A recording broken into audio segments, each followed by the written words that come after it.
Ladies and gentlemen, welcome back to my channel. Today we are going to be going over the 1.6 Honkai Star Rail tier list. If you guys enjoyed today's video, make sure to subscribe so that YouTube doesn't think my videos are awful. And with that being said, let's get straight into the video. Now if you guys think that I am wrong, be sure to let me know in the comments below, but if you agree with me, then let me know as well. Starting off the tier list, we have Jing Liu, the best DPS in the game. She does more damage than Tectone's hairline. I really don't need to say much about this character other than the fact that she is super overpowered and she synergizes well with a lot of top tier units. Meta this, meta that, have you ever met a girl? March 7th is a pretty good shielder, really good when you start the game off, but gets easily replaced later on down the line. After her we have Welt, which I think is an underrated Nihility character. To say that he is the best Nihility character in the game is by far not the truth, but I think he does a pretty solid job at imprisoning enemies and dealing damage. Now, do I think Welt is as good as I put him here? No, we're actually going to drop Welt down a tier and drop March down a tier because I am on Percocet with these ratings. Now after them we have Su Shang, or as I like to call her, 4-star Argenti. But besides all that, she actually is a very solid DPS and she does pretty impressive numbers considering her 4-star ranking. After her we have Imbibitor Lune, who uses more skill points than kids on Fortnite. This character does do a really impressive amount of damage similar to Jing Liu. The only real difference is that he uses more skill points by far. Up next we have Gepard, which Gepard is essentially just a slightly worse version of Fu Xuan, but in my opinion I think his shields are honestly really good, and yes, it is true you can keep them up on infinite uptime assuming you have enough energy recharge. And then we have Clara, which I think is a really good destruction character that a lot of people really don't recognize how good she is. She's essentially like a self-sustaining tank that does a lot of damage. In my opinion, that is a very good asset to have on the team. Also, I decided to drop Gepard down a tier, not because I think he's not S tier, just because compared to the rest of the roster, I think he isn't quite as good. Now we're just gonna slap Ho-Ho and meta this, meta that. Have you ever met a girl? Because she is by far the best support in the game, at least when it comes to healing and buffing simultaneously. I think that is a value that cannot be understated. Moving on, we have Zila, which I really wish I could put in bottom tier. I really don't like this character. I think she's awful, but for the sake of not being torched by the entire fanbase of YouTube, I'm going to put her in middle tier. Base Danheng goes straight into what the hell is this, because this is a 4-star with very low scaling, and why don't you just use Blade? The same can be said for Arlen, which I think is unironically the worst character in the game if we're not considering Silverwolf. Asta goes straight into the W teammates tab. Not only is she good at base, she is a free character and her eidolons make her even more overpowered. The value of speed buffing is also very underrated. After her we have Petra, and Petra, kitty,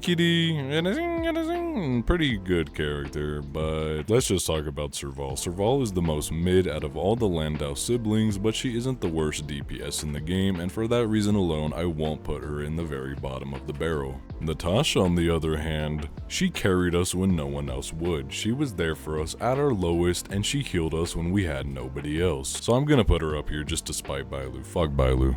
Now I'm pretty sure we're all in consensus that Pela is just the better version of Silverwolf, but if you still don't know, Pela is the better version of Silverwolf. Now I'm just gonna rank the main characters as Fire MC because nobody gives a shit about Physical MC. With that being said, I think they are outclassed and they just don't fit in with the current meta. Now, Sampokaski is kind of a goated character, I won't lie.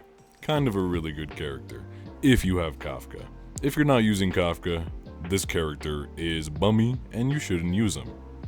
And I'm gonna rank him assuming you don't have Kafka. Up next, we have the better version of Klee, but yellow, and this character is a terrorist. There's nothing more to say about her. She is a terrorist, and that shit is not cool, so we're gonna put her all the way down at the bottom. I fucking hate this character. My favorite character's name to pronounce, Qingchue, Qingchue, Qingchue, Qingchue, Qingchue, is the coolest Quantum 4-star in the game.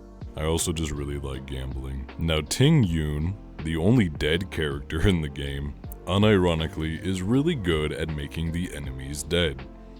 That was a watchmojo joke, please, that was AI generated. Moving on, we have Himiko, which is a lot of people's favorite characters based on design, but nobody's favorite character based on gameplay. This character blows. Now in reality, Bronya is arguably the best support in the game, but I think all the Harmony characters are equally as overpowered, so I'm just gonna put her up here with the rest of the girlies. Like master, like student, Yan Qing is equally as bad as Jing Yuan. Now I'm gonna be completely honest, I don't even want to do a section on Bailu. I hate Bailu, man. This character, RNG healing in an RNG game. What the fuck?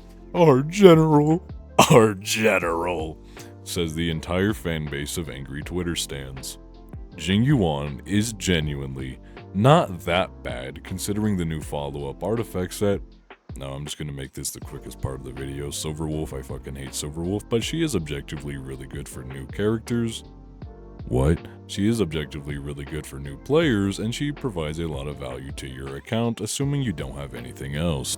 Now in my last tier video, I got crucified for putting Yukong in C tier, so I'm going to put her one tier higher just so you don't crucify me on the cross. Now Luocha has been good, everybody knows why Luocha is good, but if you don't know, go play the game for 5 minutes, especially if you're using Jingliu. It is night and day. Speaking of Jingliu, we have Jingliu's little brother Blade. Now Blade is also a great character.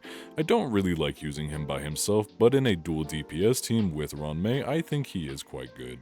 Speaking of quite good, we have someone who is quite the opposite. Luca is the same tier as Sampo if you're not using Kafka. Speaking of Kafka, here we have Kafka. Kafka is pretty good and I will die on that hill.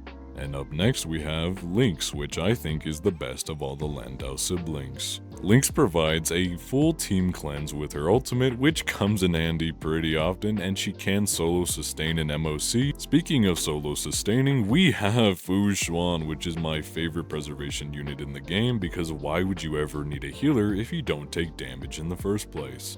Alright, now Gwenifin? I don't know. The average Twitch streamer, she's a pretty good character, good in Kafka teams, yada yada, better than Luca and Sampo, that's all there is to it. She also carried the Heliobi event, I'm not gonna lie. Also, I decided to move Zila up a spot because no way does she do less damage than Kafka mains and Jing Yuan mains, so I'm gonna put her up there. After her, we have Topaz and Numby, which is really just Numby because the only thing that Topaz brings to the battlefield is a fat ass. Hanya is a character that is really good right now, but once Sparkle comes out, people will be like, who the hell is this?